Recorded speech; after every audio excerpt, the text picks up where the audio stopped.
Crescent Junction. Try not to make a fool of yourself, he says. My name is Bill Roschen.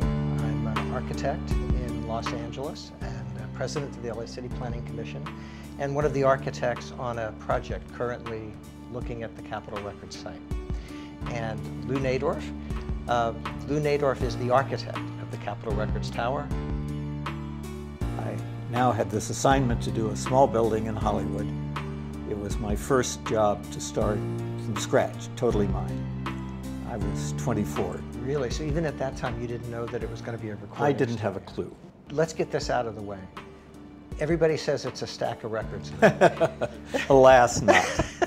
There were a lot of forces that led to a circular building. Other ideas that cropped up, but a circular building made a lot of functional sense. I was concerned that the building would be hemmed in by other buildings on each side. So I thought if it was an angled or circular building, it would preserve views out for all of these people who were all to be treated quite equally. People ask, how did you get into architecture? I didn't get into architecture. Architecture got into me. I'd walk around as a little kid and walk at buildings under construction. What was Hollywood like in 1956? And Vine Street, what was, Vine Street was historically downtown Hollywood. Remarkably, I was looking at it today, and I think the strange thing about it is so little changed. I think the perception that Hollywood was an elegant shopping street is not correct.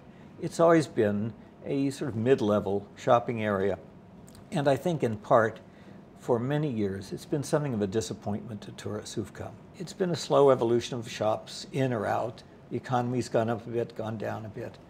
But now I think there's an opportunity for Hollywood to finally take the step forward to sort of burst out and do something.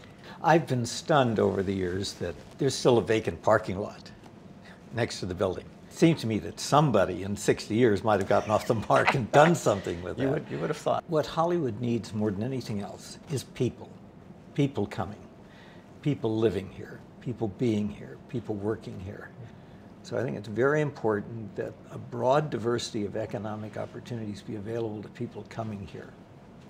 There's a lot of urban design sloganism, and so we have streets lined with street-facing retail and no people and dead shops. Nothing is worse for a city than an empty building.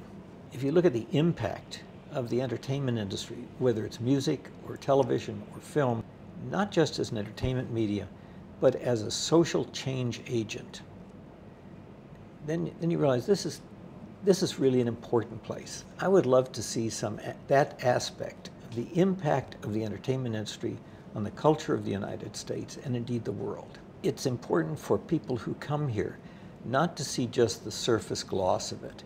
I think there's an opportunity in Hollywood to penetrate those layers and to present some of that, not just the history of Hollywood, but why that history, why the current history, how that has shaped us. I'm not concerned about putting buildings of any scale next to this.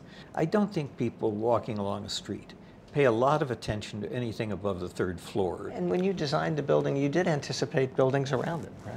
Yeah. I don't think it's significant from a pedestrian or this building's point of view, whether those buildings are 20 or 30 or 40 stories high. Among other, I'm conceited enough to think that this building can nicely hold its own. I'm also married to a petite woman who, say, is 5 feet tall. She very nicely holds her own because the quality and integrity is there. People are engaged down here, if they're engaged at all with the buildings. If I were this fellow and I was looking at the building instead of the woman next to him, I think there would be something sick about him. The intent is to actually make these a threesome, right? Yeah. Where you've really got Capitol Records as the center. Well, I think it's lovely to have something across the street. There's a dimension to this. The tallest building in Los Angeles is 73 stories high. Across from the endlessly changing named 73-story building is the LA Public Library. I think it's irrelevant whether that building had been 40, 50, 60, or 70, or 77 stories high. We would not have a public library if the developer hadn't built the building across the street and then invested back in the library and created the gardens and the setting for the building. Who could say that the great gardens alongside of it aren't a tremendous asset to that building, that public space that is there because of the building across the street? What I'd like to think is, as the parking goes away, I think the building will take on more of a three-dimensional quality. This doesn't mean that you pander to the needs of the developer. If you only had a community of architects, you would have a desert. There is a community there, but you need to understand the economic drivers of the project. There's a developer's needs and wishes, the residents' needs and wishes, the community's needs and wishes.